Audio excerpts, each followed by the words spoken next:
Assalamualaikum warahmatullahi wabarakatuh. Hai teman-teman semuanya, apa kabar? Aku doakan semoga teman-teman sehat selalu dan diberikan kesehatan serta kebahagiaan tentunya. Amin.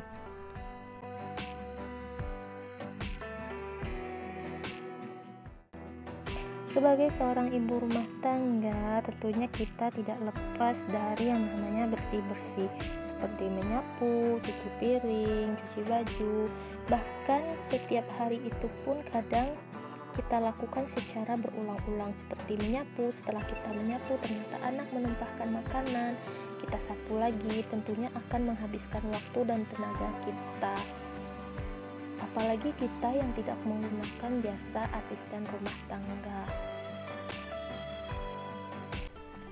Sedikit cerita, saya sehari-harinya tidak berada di rumah, kadang saya sibuk di kantor. Dan ketika pulang kantor, saya pun melakukan kegiatan bersih-bersih. Kadang ada yang saya lakukan di pagi hari sebelum pergi ke kantor. Kadang juga saya lakukan setelah pulang. Dan biasanya saya tidak menggunakan jasa asisten rumah tangga. Namun apabila tidak tercover oleh saya, paling tidak ada beberapa kegiatan yang saya butuh bantuan atau tenaga orang lain, seperti menyetrika pakaian. Biasanya itu yang lebih rutin saya lakukan, karena selain menyita waktu yang cukup lama, juga menguras tenaga yang cukup banyak. Jadi saya lebih sering menggunakan jasa atau tenaga orang lain dalam menyetrika pakaian. Jadi saya putuskan untuk membuat jadwal bersih-bersih di rumah, sehingga saya bisa membagi waktu antara bekerja di rumah, bekerja di kantor, serta waktu yang lebih banyak untuk anak saya yang sedang membutuhkan kasih sayang.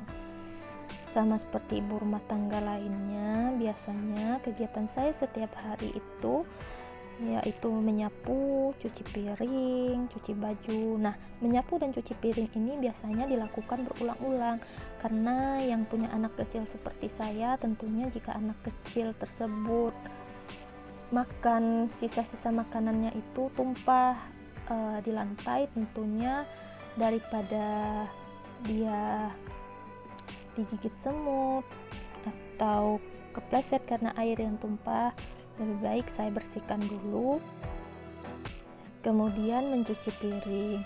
Biasanya mencuci piring ini saya lakukan setiap setelah makan. Kenapa? Karena jika piring dibiarkan menumpuk, tentunya ketika dicuci akan memakan waktu yang cukup lama. Nah, jadi saya biasakan mencuci piring itu setiap setelah saya dan keluarga saya makan. Nah, kemudian mencuci baju. Biasanya mencuci baju ini saya lakukan juga di pagi hari, di saat saya sedang menyapu. Kenapa? Karena saya menggunakan mesin cuci di rumah. Jadi ketika saya menanak nasi dengan Magicom, kemudian saya menyapu, dan mesin cuci pun hidup. Jadi saya menghemat waktu dalam 3 pekerjaan. Nah, kemudian ada yang saya lakukan seminggu 2 kali, seperti nyetrika pakaian, ngepel, kemudian membersihkan kamar mandi. Seperti yang saya jelaskan sebelumnya, karena menyetrika pakaian ini membutuhkan waktu dan tenaga yang sangat banyak, apalagi dilakukan seminggu 2 kali, biasanya pakaian itu sudah menumpuk. Jadi saya memutuskan menyetrika pakaian itu menggunakan jasa laundry. Kemudian kegiatan yang saya lakukan 1 kali dalam seminggu, seperti menjemur bantal, mengganti spray tempat tidur. Nah, itu biasanya saya lakukan 1 kali dalam seminggu. Lalu ada kegiatan yang saya lakukan 1 kali dalam sebulan, seperti membersihkan lemari. Membersihkan lemari ini biasanya jika lemari itu tidak berdebu, saya hanya merapikan pakaian-pakaian yang kusut setelah kita mengambil pakaian lainnya. Kemudian membersihkan debu-debu di setiap sudut ruangan, seperti di kamar mandi, atau di ruang tamu, atau di ruang keluarga.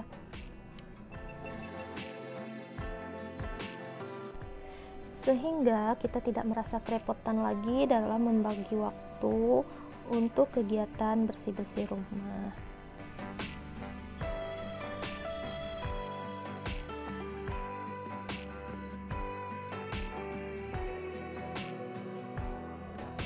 Oke, sekian dulu video saya kali ini. Semoga bermanfaat dan memotivasi ibu-ibu rumah tangga tentunya. Assalamualaikum warahmatullahi wabarakatuh. Bye bye.